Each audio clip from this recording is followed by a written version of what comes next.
हाँ, तो भई यहाँ हमें 2 इक्वेशंस दी हुई हैं और हमसे कहा जा रहा है कि इस इक्वेशंस के निज़ाम को मुतबादिल तरीके से यानी सब्स्टिट्यूशन से x और y के लिए हल करें।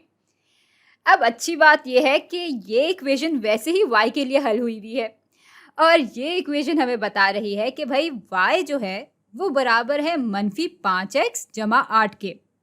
और अब जब हम दूसरी इक्वेशन पे जाते हैं तो जहाँ भी हमें y दिखेगा हमारे दिमाग में फ़ौरन ये बात आ जाएगी कि भाई y तो -5x जमा 8 के बराबर है।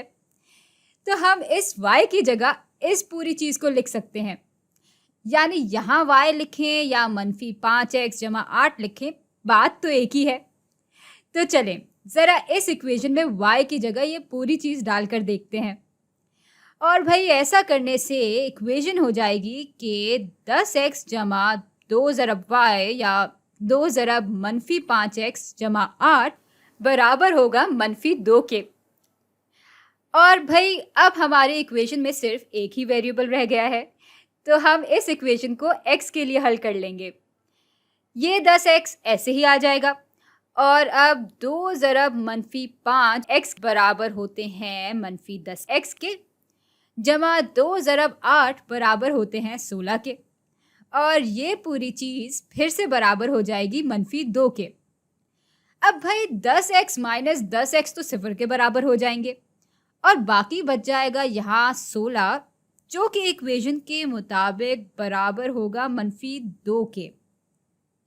और भाई यहाँ पे आके कम से कम मेरा सर तो चकरा जाता है, क्योंकि भाई आप ही बताएं कि कौन सी दुनिया में 16 -2 के बराबर हो सकता है।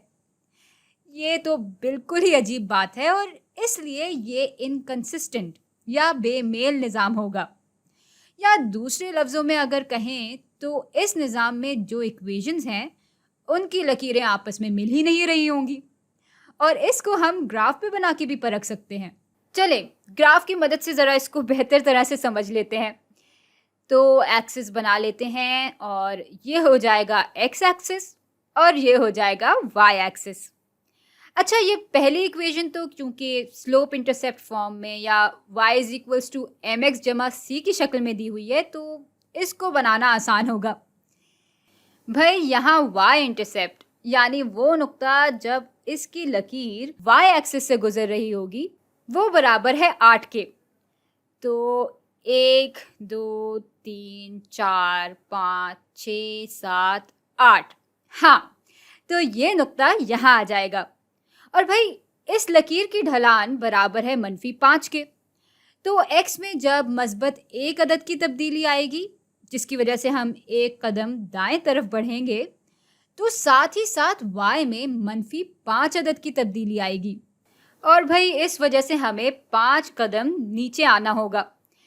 तो दूसरा नुक्ता कुछ यहाँ आ जाएगा और जब हम इन दोनों नुक्तों को जोड़ेंगे तो हमारी लकीर कुछ इस तरह की बन जाएगी। चले भाई अब इस दूसरी इक्वेशन पे आते हैं। तो इसको हम ज़रा y = mx जमा c की शक्ल में ले आएंगे और इसको फिर से लिख लेते हैं। हाँ, तो y = mx जमा c की शक्ल में लाने के लिए हम इस 10x को तो यहाँ से हटा लें पहले, और फिर इक्वेशन का तवाज़ुन कायम रखने के लिए हमें 10x को यहाँ से भी माइनस करना होगा और इस तरह से ये दोनों आपस में कट जाएंगे और अब हमारे पास रह जाएगा 2y जो कि बराबर होगा -10x - 2 के।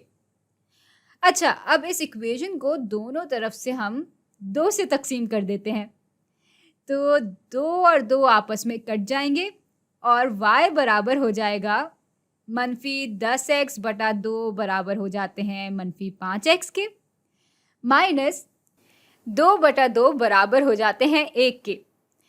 और भाई अब हमारी इक्वेशन ये हो जाएगी कि y बराबर है -5x - 1 के। तो यहाँ y इंटरसेप्ट -1 के बराबर है और ये नुक्ता कुछ यहाँ आ जाएगा।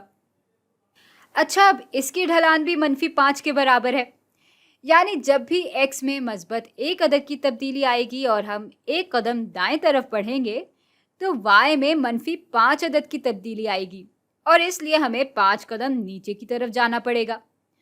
और ऐसे करके हमारा दूसरा नुक्ता यहाँ आ जाएगा।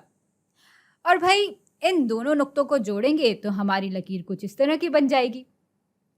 अच्छा, अब मज़े की बात ये है कि अगर हम इतनी ज़्यादा मेहनत न भी करते, तो भी हमें साफ दिख रहा था कि इन दोनों इक्वेशंस की ढलान तो बिल्कुल एक जैसी है। यानी ये दोनों लकीरें एक दूसरे के पैरेलल या मुतवाज़ी होंगी।